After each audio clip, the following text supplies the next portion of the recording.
Hello guys, देखिए आज मैं आपको विविध क्वेश्चन कराऊंगी जो वेरी वेरी इम्पोर्टेंट है। देख लीजिए, संयुक्त राष्ट्र मुख्यालय में स्थापित महात्मा गांधी की प्रतिमा का निर्माण किसने किया था? तो प्रतिमा का निर्माण राम सुतार जी ने किया था। एक्सप्लेनेशन देख लीजिए आप लोग।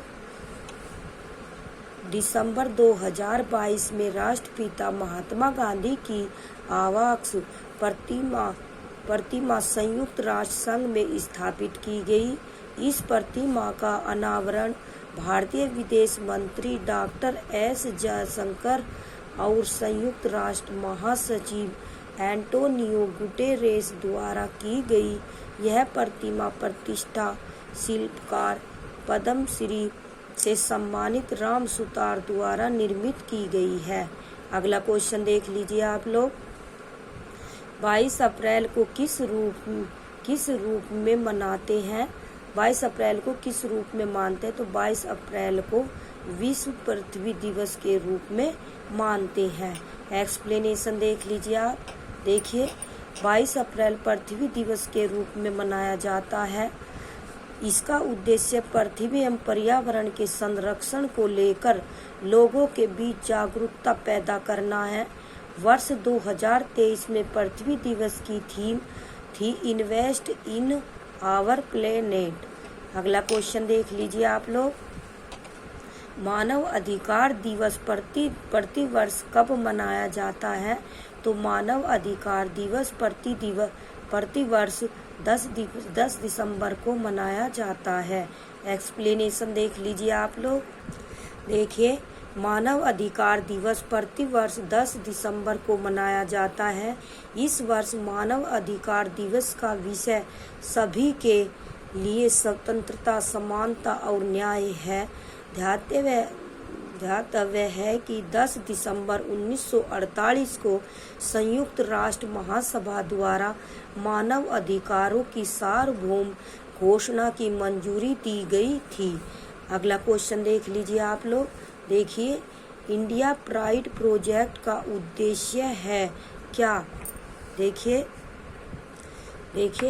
इंडिया प्राइड प्रोजेक्ट का उद्देश्य है ये रहा, भारतीय विरासतों को वापस भारत लाना। तो इंडिया प्राइड प्रोजेक्ट का उद्देश्य क्या है? भारतीय विरासतों को भारत वापस लाना। एक्सप्लेनेशन देख लीजिए आप लोग। देखिए, इंडिया प्राइड प्रोजेक्ट भारत गौरव परियोजना का उद्देश्य भारतीय चुराई गई विरासतों को वापस लाना है। इस प्रोजेक्ट की स्थापना वर्ष 2023 में हुई थी। इंडिया प्राइड प्रोजेक्ट कला प्रेमियों का एक गैर लाभकारी समूह है जो चोरी हुई भारतीय कलाकृति को ट्रैक करने और उनकी वापसी सुनिश्चित करने के लिए अभिलेखीय सामग्री, सोशल मीडिया और वकालत का उपयोग करता है। अगला क्वेश्चन देख लीजिए। प्रमाणिक पोषक इकाई निम्नलिखित में से किसकी मापन इकाई है? तो इसका किसकी मापक इकाई है?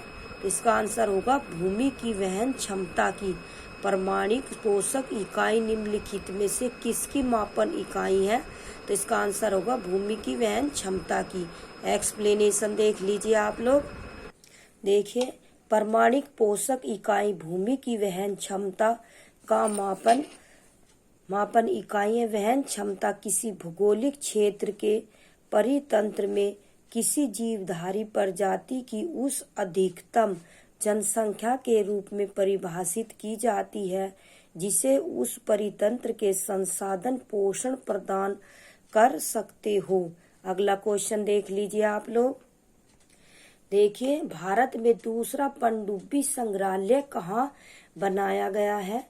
भारत में दूसरा पनडुब्बी संग्रहालय दीघा, पश्चिम बंगाल में बनाया गया है और भारत में पहला पनडुब्बी संग्रहालय विशाखापट्टनम में बनाया गया था। एक्सप्लेनेशन देख लीजिए आप लोग। देखिए, भारत में दूसरा पनडुब्बी संग्रहालय पश्चिम बंगाल के दीघा स्थापित किया गया है। भारत का पहला पनडुब्बी संग्रहालय विशाखापट्टनम में स्थापित किया गया था। अगला क्वेश्चन देख लीजिए आप लोग। देखिए, राष्ट्रीय शिक्षा नीति 2020 किस ग्रेड से व्यावसायिक शिक्षा को मुख्य धारा की शिक्षा में एकीकृत करने पर जोर देती है? तो इसका आंसर देख लीजिए आप, क्या होगा? ग्रेड 6। क्या होता है इसका आंसर? ग्रेड 6। एक्सप्लेनेशन देख लीजिए आप। देखिए, राष्ट्रीय शिक्षा नीति 2020 ग्रेड 6 से व्यावसायिक शिक्षा को मुख्य धारा की शिक्षा में एकीकृत करने पर जोर देती है। NEP 2020 के अनुसार 2025 तक कम से कम 50% शिक्षार्थियों को स्कूल और उच्च शिक्षा के माध्यम से व्यावसायिक अनुभव प्राप्त होगा। प्रत्येक बच्चे से यह अपेक्षा की जाती है कि वह कम से कम एक व्यवसाय सीखे और कई व्यवसायों से परिचित हो। NEP 2020 में कहा गया है कि व्यावसायिक और शैक्षणिक धाराओं के बीच कोई कठिन अलगाव नहीं होगा। स्कूली छात्रों के पास वर्ष में 10 बैगलेस दिन होंगे, जिसके दौरान उन्हें अपनी पसंद के व्यवसाय से अवगत कराया जाएगा। यह ग्रेड 6 से 8 तक के अनुभवात्मक व्यावसायिक शिक्षण द्वारा पूरक होगा। अगला क्वेश्चन देख लीजिए आप लोग। देखिए, खेल के संदर्भ में निम्नलिखित में से कौन से जोड़े सही सुमेलित है? Flushing Meadows French Open, Venus Rosewater, dish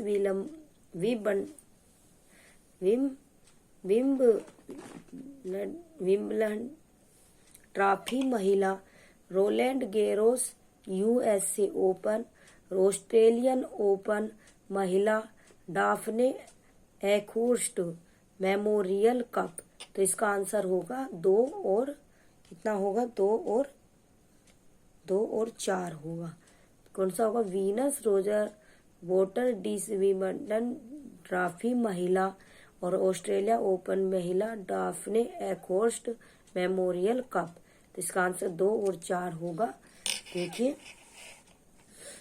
देखिए, नीचे दिए गए कूट का प्रयोग कर सही उत्तर चुनिए। 1 और 2, 2 और 3, 3 और 4 और 2 और 4। तो इसका आंसर होगा क्या? 2 और 4। एक्सप्लेनेशन देख लीजिए आप लोग। देखिए, खेल के संदर्भ में निम्न जोड़े सुमेलित है। वीनस रोज वाटर डिस ऑस्ट्रेल ट्रॉफी महिला, Australian Open Flushing Meadows, Daphne Akhurst Memorial Cup USA Open, Roland Garros French Open. अतः उपरोक्त विकल्प में केवल 2, 4 जोड़े सही सुमेलित है।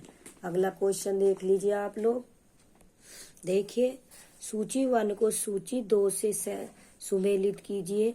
बेरेट क्या है? बेरेट एक प्रकार की टोपी है। क्या है बेरेट? एक प्रकार की टोपी। B का 3। अब देखिए, स्टेलेटोज महिलाओं के जूते का एक प्रकार है। स्टेलेटोज महिलाओं के जूते का एक प्रकार है। और एविएटर्स एक प्रकार का चश्मा है। क्या है? एविएटर्स एक प्रकार का धूप का चश्मा है। और जिग्नोन क्या है? महिलाओं के जूतों का एक प्रकार। जिग्नोन क्या है? महिलाओं के। देखिए, जिग्नोन क्या है? एक प्रकार का केश विन्यास। क्या है? एक प्रकार का केश विन्यास। और ब्रोग क्या है? तो ब्रोग है आपका पुरुषों के जूतों का एक प्रकार। तो बेरेट को देखिए, बेरेट का कितना है? 3। तो मिला लीजिए। देखिए, 1 का 3 देख लीजिए जिसमें भी है। तो देखिए, नीचे दिए गए कूट का प्रयोग कर सही उत्तर चुनिए। तो 1 का आपका कितना था? 2। नहीं, ए का 3, तो ए का 3 इसमें मिलेगा। बी का कितना था आपका 4, महिलाओं के जूते का एक प्रकार, तो बी का 4, तो इसका आंसर होगा आपका बी। अगला क्वेश्चन एक्सप्लेनेशन देख लीजिए आप लोग। देखिए, बेरेट एक प्रकार की टोपी, स्टिलेटोज महिलाओं के जूते का एक प्रकार, एविएटर्स एक प्रकार का धूप का चश्मा, जिगनोन एक प्रकार का केश विन्यास, ब्रोग पुरुषों के जूते का एक प्रकार। अगला क्वेश्चन देख लीजिए आप लोग। देखिए, व्हाइट हाउस के संबंध में निम्नलिखित कथनों पर विचार कीजिए। व्हाइट हाउस का पता 1800 पेंसिल्वेनिया एवेन्यू है। यह संयुक्त राज्य अमेरिका के राष्ट्रपति का आधिकारिक निवास और कार्यस्थल है। सही है।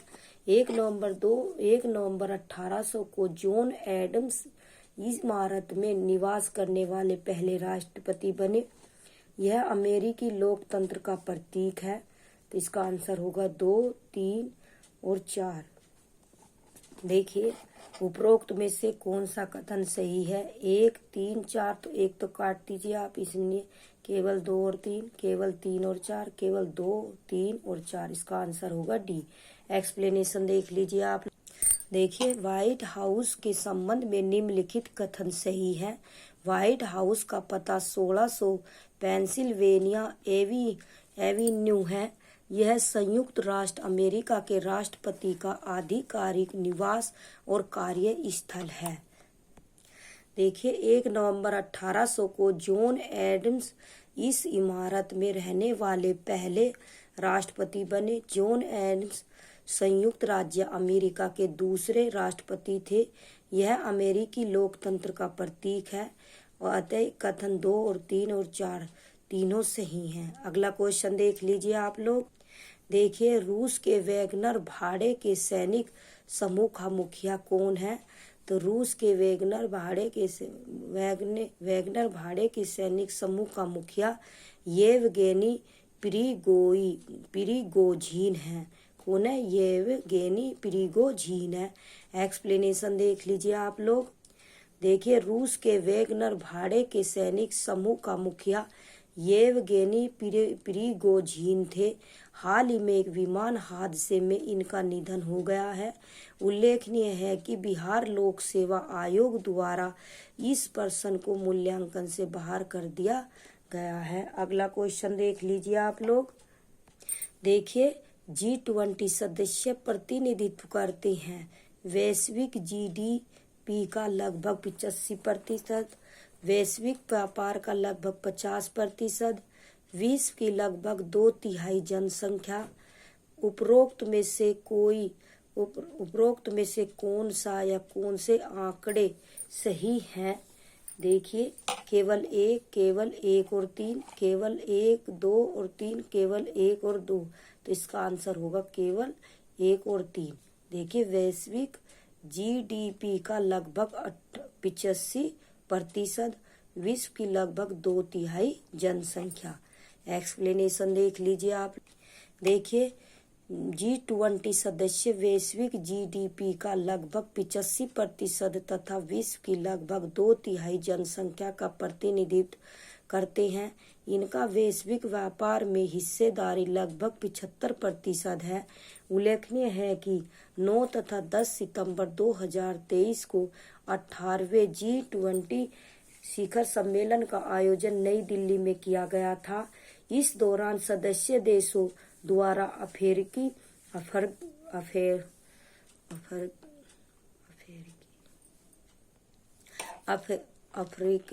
संघ को स्थायी सदस्य के रूप में शामिल करने का निर्णय लिया गया।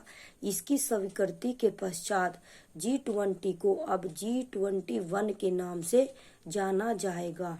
अगला क्वेश्चन देख लीजिए आप लोग। देखिए, श्रीलंका कब स्वतंत्र हुआ था? तो श्रीलंका 1948 को स्वतंत्र हुआ था। एक्सप्लेनेशन देख लीजिए आप। देखिए, श्रीलंका को ब्रिटेन से स्वतंत्रता 4 फरवरी 1948 को मिली थी। श्रीलंका ने ब्रिटेन से आज़ादी प्राप्त करने के लिए लंबे समय तक संघर्ष किया। इसके बाद वर्ष 1972 में श्रीलंका गणतंत्र बना। अगला क्वेश्चन देख लीजिए आप लोग। देखिए, आयरलैंड को जबरदस्ती यूनाइटेड किंगडम में कब मिलाया गया था? आयरलैंड को जबरदस्ती यूनाइटेड किंगडम में 1801 में मिलाया गया था। एक्सप्लेनेशन देख लीजिए आप लोग। देखिए, आयरलैंड को जबरदस्ती यूनाइटेड किंगडम में वर्ष 1801 में मिलाया गया था। भौगोलिक रूप से उत्तरी आयरलैंड का तथा राजनीतिक रूप से यूके यूनाइटेड किंगडम का हिस्सा है। अगला क्वेश्चन देख लीजिए आप लोग। देखिए, इनमें से कौन सी दी सोशल कॉन्ट्रैक्ट पुस्तक के लेखक हैं? तो दी सोशल कॉन्ट्रैक्ट पुस्तक के लेखक जीन जैक्स रूसो हैं। कौन है? जीन जैक्स रूसो हैं। एक्सप्लेनेशन देख लीजिए आप लोग। देखिए, फ्रांस के जीन जैक्स रूसो ने दी सोशल कॉन्ट्रैक्ट नामक पुस्तक लिखी है। यह पुस्तक 1762 में लिखी गई थी। इनका जन्म जिनेवा में 28 जून 1772 को हुआ था। अगला क्वेश्चन देख लीजिए आप लोग। देखिए, इनमें से कौन विश्वास करता था कि साम्यवादी समाज भविष्य का प्राकृतिक समाज था? तो साम्यवादी समाज भविष्य का प्राकृतिक समाज था। ये कार्ल मार्क्स विश्वास करता था कि साम्यवादी समाज भविष्य का प्राकृतिक समाज था। एक्सप्लेनेशन देख लीजिए आप। देखिए, कार्ल मार्क्स विश्वास करता था कि साम्यवादी समाज भविष्य का प्राकृतिक समाज था। कार्ल मार्क्स हीगेल के विचारों से प्रभावित था। इसने होली फैमिली नामक पुस्तक प्रकाशित कार्रवाई प्रकाश डाला। मार्क्स ने अपनी साम्यवादी घोषणा पत्र में पूंजीवाद को समाप्त करने का संकल्प लिया था। अगला क्वेश्चन देख लीजिए आप लोग। देखिए, निम्नलिखित में से कौन सा भारत में कठोर जाति व्यवस्था के लोप होने के मुख्य कारण के रूप में जाना जा सकता है? तो संविधान तथा इसकी आधारभूत संरचना, सामाजिक सुधार एवं आर्थिक विकास, साक्षरता एवं शिक्षा विकास, उपरोक्त में से एक से अधिक। तो इसका आंसर होगा उपरोक्त में से एक से अधिक। एक्सप्लेनेशन देख लीजिए आप लोग। देखिए, संविधान तथा इसकी आधारभूत संरचना तथा सामाजिक सुधार तथा आर्थिक विकास और साक्षरता एवं शिक्षा विकास, यह सभी भारत में कठोर जाति व्यवस्था के लोप होने के मुख्य कारण के रूप में जाना जा सकता है। एक बार दोबारा देखिए, संविधान तथा इसकी आधारभूत संरचना, सामाजिक सुधार तथा आर्थिक विकास, साक्षरता एवं शिक्षा विकास, यह सभी भारत में कठोर जाति व्यवस्था के लोप होने के मुख्य कारण के रूप में जाना जा सकता है। अगला क्वेश्चन देख लीजिए आप लोग। देखिए, अमेजन बेसिन में एक बड़े मकान को क्या नाम दिया गया है जिसकी छत की तिरछी खड़ी ढाल होती है? अमेजन बेसिन में एक बड़े मकान को मलोका नाम दिया गया है जिसकी छत की तिरछी खड़ी ढाल होती है। अगला क्वेश्चन एक्सप्लेनेशन देख लीजिए आप लोग। देखिए, अमेजन बेसिन में एक बड़े मकान को मलोका कहा जाता है। इसकी छत तिरछी खड़ी ढाल की होती है। अमेजन बेसिन एक विशाल उष्णकटिबंधीय वर्षावन है जो उत्तरी दक्षिण अमेरिका में अमेजन नदी और इसकी सहायक नदियों के जल निकासी बेसिन में मौजूद है। अगला क्वेश्चन देख लीजिए आप लोग। एक बार और देखिए, अमेजन बेसिन में एक बड़े मकान को मलोका कहा जाता है। इसकी छत तिरछी खड़ी ढाल की होती है। अमेजन बेसिन एक विशाल उष्णकटिबंधीय वर्षावन है जो उत्तरी दक्षिण अमेरिका में अमेजन नदी और इसकी सहायक नदियों के जल निकासी बेसिन में मौजूद है। अगला क्वेश्चन देख लीजिए आप। देखिए, निम्नलिखित में से कौन सा कथन सही है? तो 2011 की जनगणना के अनुसार सिक्किम की जनसंख्या 6 लाख है। तो इसका 6 लाख है। क्षेत्रफल की दृष्टि से उत्तर प्रदेश भारत का सबसे बड़ा राज्य है, ये गलत है। क्षेत्रफल की दृष्टि से राजस्थान भारत का सबसे बड़ा राज्य है। भारत का क्षेत्रफल विश्व के क्षेत्रफल का 2.6% है, ये भी गलत है आप लोग। उपरोक्त में से एक से अधिक, इसका आंसर होगा 2011 की जनगणना के अनुसार सिक्किम की जनसंख्या 6 लाख है। अगला क्वेश्चन देख लीजिए आप लोग, एक्सप्लेनेशन देख लीजिए। देखिए, भारत का कुल क्षेत्रफल 32,87,263 वर्ग किलोमीटर है, जो विश्व के कुल क्षेत्रफल का लगभग 2.4% है। क्षेत्रफल की दृष्टि से यह क्रम से रूस, कनाडा, चीन, अमेरिका, ब्राजील और ऑस्ट्रेलिया के बाद 7वां सबसे बड़ा देश है। अब क्षेत्रफल की दृष्टि से भारत के सबसे बड़े राज्य राजस्थान, महाराष्ट्र, मध्य प्रदेश तथा उत्तर प्रदेश है। अतः क्षेत्रफल की दृष्टि से उत्तर प्रदेश का देश के राज्यों में चौथा स्थान है। ध्यातव्य है कि देश के राज्यों में जनसंख्या की दृष्टि से उत्तर प्रदेश का प्रथम स्थान है। जनगणना 2011 के अनुसार सिक्किम की जनसंख्या 6.10 लाख है। अगला क्वेश्चन देख लीजिए आप लोग। देखिए अगला क्वेश्चन, निम्नलिखित में से कौन सा देश नाटो का सदस्य नहीं है? तो इसका आंसर होगा आपका बेल्जियम, कनाडा, डेनमार्क। उपरोक्त में से एक से अधिक, उपरोक्त में से कोई नहीं। तो इसका आंसर होगा उपरोक्त में से एक से अधिक। एक्सप्लेनेशन देख लीजिए। नाटो का विस्तृत रूप नॉर्थ अटलांटिक ट्रीटी ऑर्गेनाइजेशन, उत्तरी अटलांटिक संधि संगठन है। यह सोवियत संघ के खिलाफ सामूहिक सुरक्षा प्रदान करने के लिए संयुक्त राज्य अमेरिका, कनाडा और कई पश्चिमी यूरोपीय देशों द्वारा अप्रैल 1949 में स्थापित एक सैन्य गठबंधन है। इसका मुख्यालय ब्रुसेल्स, बेल्जियम में है। वर्तमान में इसमें 31 सदस्य राष्ट्र शामिल हैं। इसके मूल सदस्य Belgium, Canada, Denmark, France, Iceland, Italy, Luxembourg, Netherlands, Norway, Portugal, United Kingdom और संयुक्त राज्य अमेरिका है। नाटो का 31वां सदस्य फिनलैंड मार्च 2023 में बना है। अगला क्वेश्चन देख लीजिए आप लोग। देखिए, मेघ गर्जन के समय निम्नलिखित में से क्या सुरक्षित है? तो देखिए क्या सुरक्षित है। इसका आंसर होगा छोटे पेड़ के नीचे आश्रय लेना। मेघ गर्जन के समय निम्नलिखित में से क्या सुरक्षित है? छोटे पेड़ के नीचे आश्रय लेना। एक्सप्लेनेशन देख लीजिए आप लोग। मेघ गर्जन तड़ित बोल्ट के आसपास हवा के तेजी से विस्तार के कारण होता है, अर्थात मेघ गर्जन तड़ित के कारण होता है। तड़ित बादलों के बीच या बादल और जमीन के बीच प्रवाहित होने वाली इलेक्ट्रॉनों की धारा है। मेघ गर्जन के समय कोई भी खुला स्थान, ऊंचे वृक्ष, ऊंचे स्थान सुरक्षित नहीं है। तड़ित झंझा के समय छाता लेकर चलना किसी भी दृष्टि से सुरक्षित नहीं है, क्योंकि तड़ित धातु से बनी वस्तुओं पर